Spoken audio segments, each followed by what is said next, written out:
Actress Trisha cinema இண்டஸ்ட்ரியில ஸ்டார்ட்டிங்ல அவங்க சம்பளம் வெறும் ரூ. 500 ஸ்டார்ட் பண்ணி, இப்போ 5,00,00,000 வரைக்குமே சம்பளம் வாங்கிட்டு வராங்க. இப்படி சக்சஸ்ஃபுல்லா 20+ இயர்ஸ சினிமா இண்டஸ்ட்ரியில கிராஸ் பண்றாங்க ஆக்ட்ரஸ் த்ரிஷா. ஆக்ட்ரஸ் த்ரிஷா கிருஷ்ணன் தமிழ், தெலுங்கு இண்டஸ்ட்ரியில நடிச்சு, இப்போ one of the top most ஹீரோயினா பாப்புலர்ல இருக்காங்க. த்ரிஷாவோட சினிமா ஜர்னிக்கு முன்னாடி 1999ல மிஸ் மெட்ராஸ் அப்படிங்கிற டைட்டில ஜெயிச்சு பாப்புலர் ஆகுறாங்க. அதுக்கப்புறமா 2001ல இந்திய அளவுல நடந்த மிஸ் இந்தியா காம்படிஷன்ல பார்ட்டிசிபேட் பண்ணி ஜெயிக்கிறாங்க. இப்படி ஆல் ஓவர் இந்தியால பாப்புலர் ஆன த்ரிஷா, நெக்ஸ்ட் என்ட்ரியா சினிமால களமிறங்குறாங்க. ஆக்ட்ரஸ் த்ரிஷா காலேஜ் டைம்ல பயங்கரமா நெருக்கடியான காலகட்டத்தில கூட சினிமா மேல ஆர்வம் அதிகமாகி நடிக்கவும் வராங்க. 1999ல வெளியான ஜோடி படம் மூலமா ஆக்ட்ரஸ் சிம்ரனுக்கு ஃப்ரெண்ட் கேரக்டர்ல ஒரு குட்டி ரோல் பண்ணியிருப்பாங்க. அதன் மூலியமா தான் சினிமால இன்ட்ரோடியூஸ் ஆகுறாங்க. அதுக்கப்புறமா லேசா லேசா படத்து மூலியமா ஹீரோயினா இவங்களோட சினிமா ஜர்னிய ஸ்டார்ட் பண்றாங்க. அதுக்கப்புறமா 2003ல சியான் விக்ரமோட சாமி படத்துல நடிச்சு, அவங்களுக்கான இடத்த மக்கள் மனசுல பிடிச்சுட்டாங்க.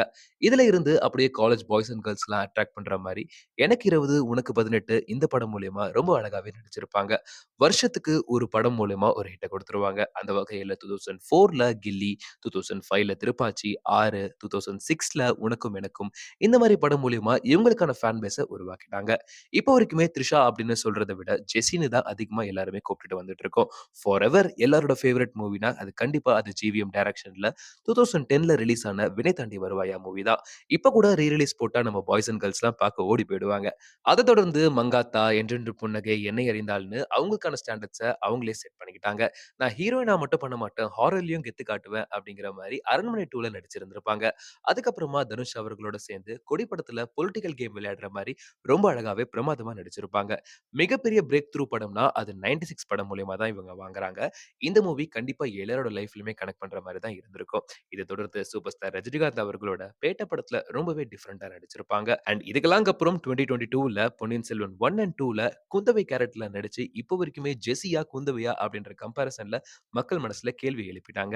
அண்ட் ஒரு வழியா காரப்பூரிக்கு ஃபேமஸ் ஆன கப்புளான த்ரிஷா மற்றும் தளபதி விஜய் இவங்க காம்போல மூவி திரும்ப வரப்போகுதுன்னு சொன்னதுக்கு அப்புறமே மக்கள் மனசுல அவ்ளோ ரெஸ்பான்ஸ் இருந்துட்டு இருந்துச்சு. அதே மாரி தியேட்டர்ல பார்க்கும்போது லியோ படத்துல எல்லாருக்குமே ஒரு பெஸ்ட் நாஸ்டாலஜி ஃபீல் தான் குடுத்திருப்பாங்க. இத தொடர்ந்து ஆக்ட்ரஸ் த்ரிஷா அவங்களோட அடுத்த லைனப்ஸ்லாம் பயங்கர வெயிட்டா தான் இருந்துகிட்டு இருக்கு.